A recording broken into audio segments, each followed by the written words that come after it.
Hi guys, and welcome back to Lily White FC and a new airsoft video for beginners from the beginner.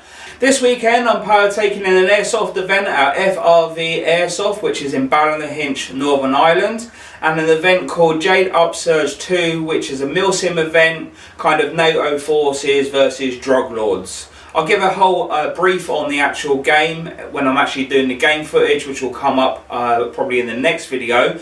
But today's video we're going to be concentrating on what equipment and stuff I'm going to be taking with me to this event.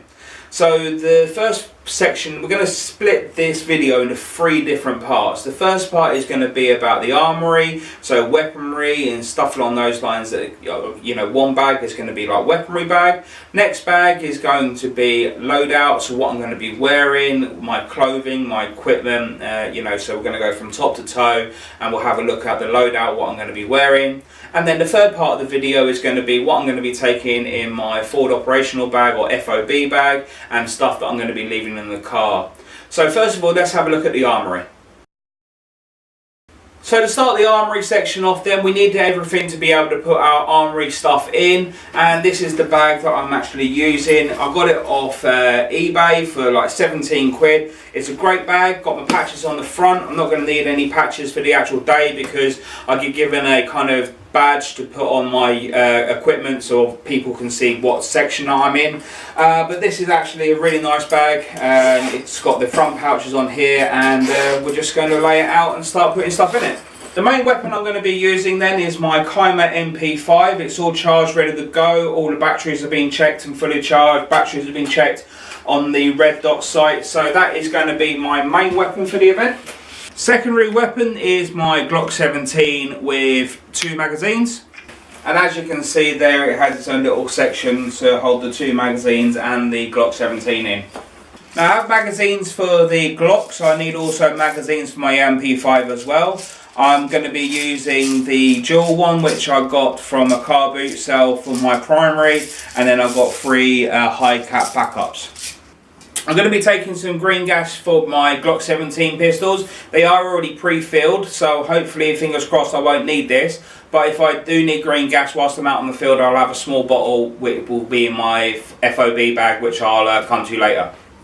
Now, as I've already stated, my magazines are pre-filled, but I do want to take a bag of BBs just in case. And just to finish off the armory section, I'm going to be putting in 2 spare Thunderbees. I've already going to have Thunderbees on me. I'm also going to have smoke on me, so hopefully, fingers crossed, I won't need these. But I'll put this one in. I'm going to put these 2 in my gun bag just in case I need them on the field.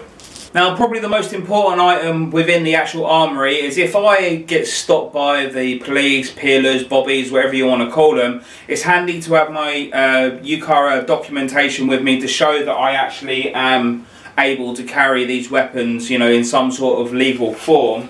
So I keep the paperwork copy in my gun bag, but I also have taken a kind of scanned copy of it as well, and I've got it on my mobile phone as well, just in case. Okay, so that's the armory section taken care of. All of my weaponry in one rifle bag, everything I need for the actual day, weaponry wise, all in here. So next we're going to move on to loadout and clothing and equipment that I'm going to be carrying on me. So taking a look at the loadout, the very first thing that we need is we need a bag to put it all in. So I've got a big massive black bag to carry all the equipment in. What we're going to do is going to go top to toe, and we're just going to go through all of the equipment and then pack it away whilst we're going.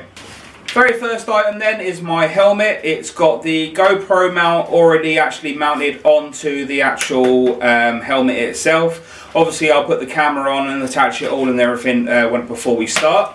Next then we've got some eye pro, so I'll be taking my goggles which I'll be wearing on the actual day, but I'm also going to be taking a mesh pair because these sometimes do have a tendency to fog up. But I have actually went out and bought myself some anti-fog spray, so hopefully, fingers crossed, I can actually wear these all day, which I absolutely love. But like I say, I've got a pair of mesh ones just in case these ones go wrong. Mesh mask next. It's a mesh mask. Now, I don't like wearing my mesh mask all the time because I actually find it actually can be quite restrictive. So sometimes during the game I might actually take it off and then just wear a snood, which kind of covers your neck, but also if you have it up around your mouth, it also can protect you know, your cheeks and the bridge of your nose, and also it can also protect also your teeth to a certain extent. But I do have a mouth guard, which I'll also be taking as well. So if I do decide to go to just wearing the snood, then I will just put a mouth guard in just to protect my top teeth. Now I know we haven't covered the top body yet, but just going to the hands, nice pair of Oakley hard knuckle gloves. I still haven't decided whether or not I'm going to cut that finger off. I'll probably make up my mind actually out on the field, because that finger can be, that glove can be a little bit thick to get into the actual trigger area on the MP5 and also on the Glock as well. So I'm more than likely going to cut that finger off, but I can't bring myself to do it just yet. As I'm playing as NATO Force in this Milsim event, I will be wearing my multicam shirt as well as also my multicam trousers.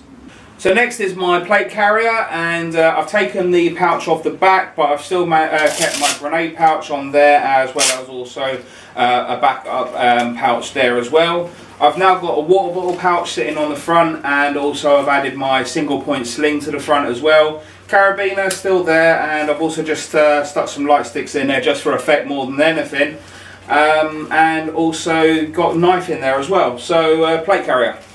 Just going to have a quick list of items which are going to go into the plate carrier. Some of the stuff has already been in the Armoury check-off list, which will go in when I'm actually at the event, but some stuff I'm going to put in now is water, snacks, firing pins. Next item then is my battle belt, which I did a review on recently, so if you look at one of my past videos, and I might just stick a link up here as well, I've got my battle belt, boots and twisters. So that is my loadout bag, all complete.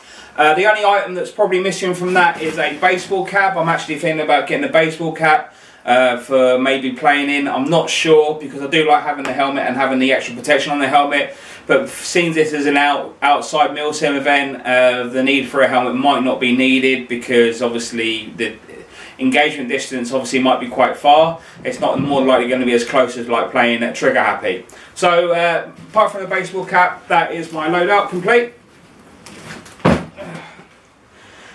Let's move on to the FOB bag.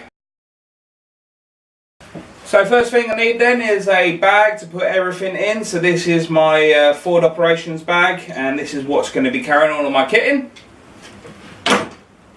First item then is water bottles. I've got a big massive 1 litre bottle here, and then I've just got another bottle here which will just be another water bottle. Food in a food bag. Hopefully I won't need it, but a waterproof jacket. Flask of coffee. Yeah, again, hopefully I won't need them, but gaiters. First aid kit. Nolprol Clearview kind of anti-fog spray, which I've also got a microfiber cloth attached as well. Spare BBs and a speed loader. Some lip balm. A spare pair of socks and also a spare snood. Spare battery for my MP5. A bungee, just in case I need one. Grenade launcher. I'm ain't joking, I don't have any shells for it. Spare Thunderbeat. GoPro, which will be on my helmet, but I do have obviously spare parts, so I've got like a spare back for the GoPro mount itself, spare battery, different attachment points, so if I wanted to I could attach it to different points. If I decide to actually take my helmet off and wear a baseball cap, then I've also got a head mount that go on the baseball cap as well. So GoPro equipment. So that's my FOB bag, all done and dusted and all ready to go. Last couple of items, which is stuff that basically stays in the car. So in the car will be a spare set of clothes. So if we come off the game play wet, then I've got somewhere to put my wet clothes in, which will be, you know, a carrier bag to put my wet clothes in, and then also dry clothes and a towel is in there. So that's it guys, that is the equipment that I'm going to be taking with me to this Milsim event, Jade Up Surge 2. I'm sure you'll agree it is a lot of equipment, but it seems going to be wearing most of it, using it and either leaving it in my car or leaving it at the forward operating base. Then to be honest with you, it's not that much really. So thanks very much for watching the video. Please subscribe if you don't want to miss the game footage from Jade Up Surge 2, and I'll see you on the next video. Bye guys! Run! Go! Get to the chopper!